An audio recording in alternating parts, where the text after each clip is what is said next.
Well, after 72 days, postpaid mobile phones started buzzing in Kashmir from noon today. The communication blackout started on the 5th of August after the centre scrapped Jammu and Kashmir's autonomy and divided the state into two union territories. Today is perhaps the biggest step so far in restoring normalcy, but there's still no internet. There's a hartal on in many places. Political leaders remain detained. What do people on the ground have to say about the situation? A new report is out. We'll discuss some of those main points as well. Joining us to look at this, Nandini Sundar. She was in Kashmir till a few days back. She's spoken to dozens of people on the ground for an idea of what the on-ground sentiment presently is. Anuradha Bhasin Jamwal, the executive editor of the Kashmir Times, joins us in a few moments from now. Deshratan Nigam with us in the studio, and General Deepak Kapoor, the former army chief, will be with us as well. Nandini, the fact that phone connectivity is much better than it's been, it'll get better in the next several hours. Is this the first real step towards normalcy that people on the ground wanted? Basic phones to be restored? Well, I think this is, it's like saying, if you restore essential services, that's going to satisfy people. That's a basic requirement, but that doesn't really address the political question. And I don't think you can say that normalcy is returned when you have, such heavy troop deployment, when people are feeling humiliated, when the political uncertainty that is sort of driving this whole thing continues. So, you can't even talk about normalcy right now. You travelled to several areas. You spoke to close to 80 people on the ground. What were some of the main concerns that they had? Well, one is I think they feel completely humiliated that they were not consulted on their own political future. There's a huge sentiment for Azadi. I think, there's been nothing more anti-national than this act, because in a way we've handed over the moral political platform to Pakistan. There's a large constituency of people who now want to join Pakistan, people who were earlier, perhaps in favor of staying with India. So it's a worst case scenario. So it's a much worse case scenario. And the mainstream leadership is completely discredited. Nobody, thinks that there will be any future going forward. The Panchayat elections are a farce. So I don't think that this idea that, Kashmiris are going to be really happy with the evisceration of 370 is at all true. I mean, clearly our evidence showed that that's completely wrong. So isn't that been always the big fear, that what happens next? And if this is the sense of anger, that in certain areas, this is by no means, indicative of thousands of people, but if this is a concern among credible people who she has spoken to, others have spoken to her as well, are we not in for troubled times ahead?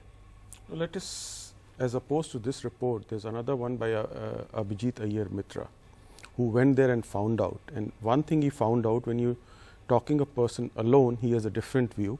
And when there are two people, they have a different view. And he found out there was a lot of exaggeration on the ground. And there were a lot of allegations that he tried to verify that proved to be wrong. And therefore, this report, with a very small size of a sample, is not reflective of the ground level situation. Yes, there are issues, nobody is denying that. Yes, is it normal? I won't say no, I will not say no, but it is moving towards normalcy. And what was the situation on 8th, 9th, 10th of August, and what is the situation now? Is there a marked improvement? Yes, it is a marked improvement, nobody can deny that.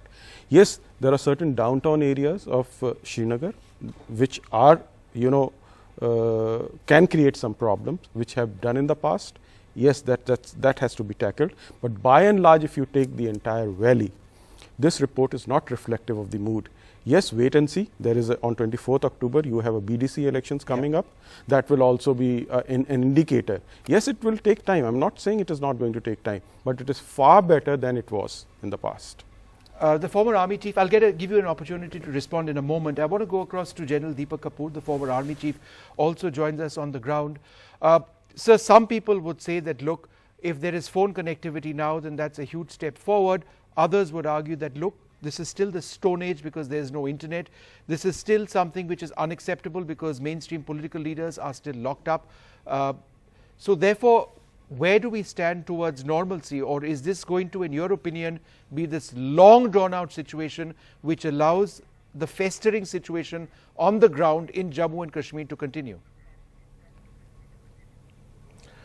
Vishnu, I'd like to start by saying that whenever there is a change, especially when a change occurs after 70 years of a certain policy having been followed, there's bound to be a certain degree of turbulence. And when that happens, people have to take time to adjust. And the turbulence which occurs has to be controlled unless we get into a circle of violence where there is lots of bloodshed and casualties both on the civil and the security forces side. If you keep that in mind, you would appreciate that a period of 72 days is hardly sufficient for people to adjust to a change.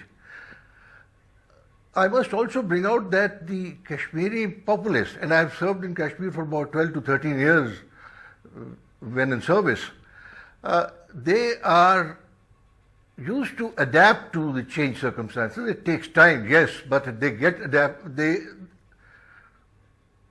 but history shows us that they have adapted to the various invasions which took place in the area of Jammu and Kashmir, whether starting from Mughals, the British, the Dogras.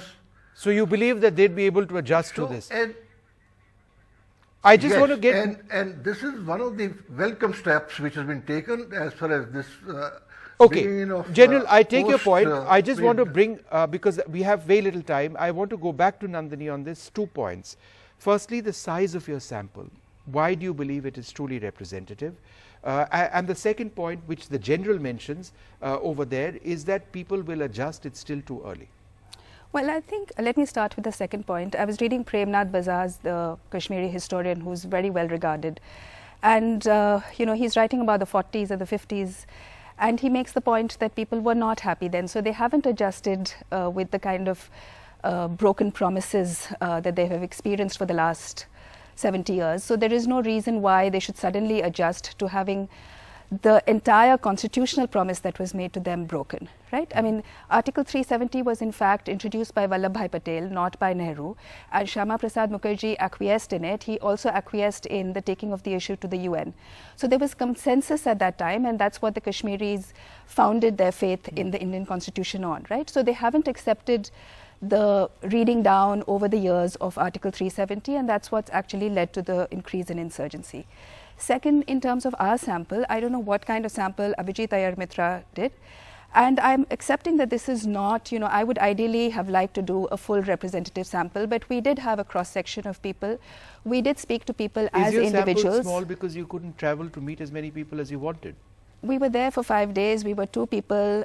We traveled to 3 districts, 3 or 4 districts apart from Srinagar.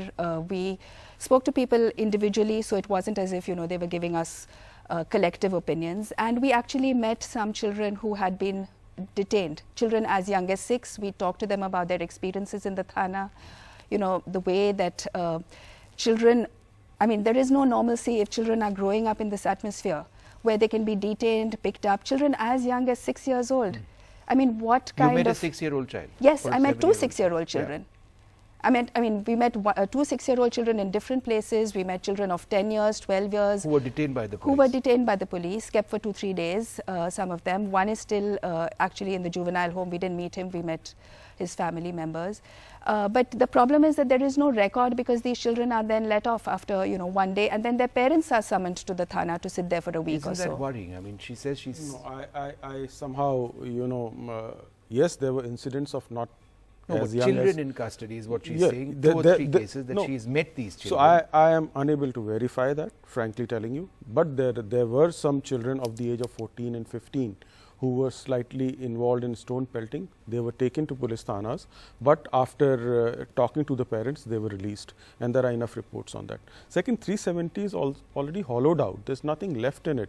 So what somebody is creating hue and cry about it. Nothing was left in 371. Secondly, when people see the effect of abrogation of 370 in terms of rights of women, reservations, SC, ST, and as well as